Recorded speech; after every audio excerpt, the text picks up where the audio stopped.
Self-love versus self-improvement. If you're venturing further into your journey of self-acceptance and self-love while simultaneously trying to step into new dreams and realities for yourself and your life, you may sometimes wonder if these two things are actually in conflict. That conflict might sound something like this. Hey, if I just love myself as I am and accept that I am enough as I am, then I won't ever change or grow or do the things I desire to do in my life. Isn't love and acceptance of things as they are just giving up on that? Doesn't being happy with the here and now mean I will stop striving and dreaming and creating? Doesn't dreaming and striving and creating mean that I am not accepting where I am and I'm not where I want to be yet and I shouldn't accept it until I am? It's confusing. The truth, however, is that these two things are not actually in conflict unless you believe they are. And there's one defining thing that makes that difference. And that thing is motivation. If you believe that fear, shame, guilt, and not good enough is the only thing that motivates change for the better, then you will definitely not see how self-love and acceptance could possibly lead to better things. People who believe this believe you should tell yourself you're not good enough until you shape up. They believe in using fear as a force for change, and they do it to themselves and to everyone around them. Not because they're bad people, but because it is all they know how to do. And it's a choice. It's not better or worse, it's just one choice. But the majority of people choose this unconsciously because they simply do not believe there is another choice that would be effective at creating real change. They are just repeating what they've learned without questioning it. If, however, you believe that love, acceptance, and good enough as and where you are now actually does create change for the better, just as an absolutely natural byproduct of feeling loved and supported instead of ashamed and like a piece of trash, then you will not see any conflict between trying for more and loving yourself as and where you are. Because you will see how love absolutely naturally leads to growth and change for the better. Just by looking at how a baby or a plant thrives when it is loved and or fails to thrive when it is denied love. The truth is that growth, change, better, and more are a totally natural byproduct of unconditional love and acceptance.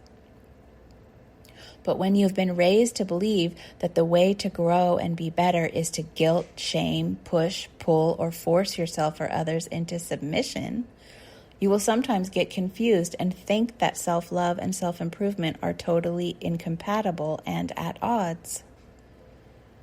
This will sound something like, if I just love myself as I am, I will just lay on the couch and turn into a slob and lose everything because I've stopped pushing and punishing and controlling myself with consequences and threats, and everything will just fall apart. Rather than arguing with this, let me ask you a question. Have you been pushing, punishing, and controlling yourself with consequences and threats all your life? Yes? Are you perfect yet? No? Ever made any mistakes even though you were doing that? Yes. And how does it feel living that way? How does living that way feel? And have you ever had the experience of someone encouraging you and loving you and energized you and inspired you to do something different, new and good, even if it was small? Yes? Have you ever given yourself compassion instead of shame and seen it restore you and enable you to be with others and actually do more than you could have before that? Yes? And how does living that way feel? Do you believe how you feel matters? Because it does. But you may still believe on some level that it doesn't. As long as you are hitting your marks, who cares how you feel, right? That's how many of us have been raised.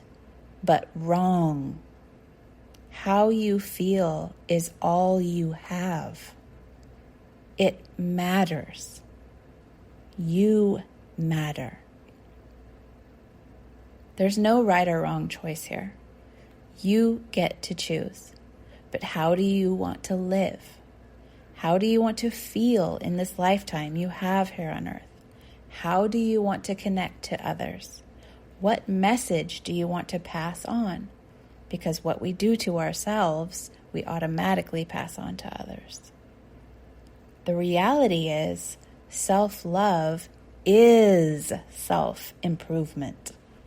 Because punishing and hating and beating yourself up for stuff is self-degradation, plain and simple. Real love will always be an improvement to that. Though many would call self-degradation self-improvement, and many do. But just begin to be aware of how you motivate yourself and how you want to, and how others try to motivate you too. Be aware of those motivations and where they are coming from.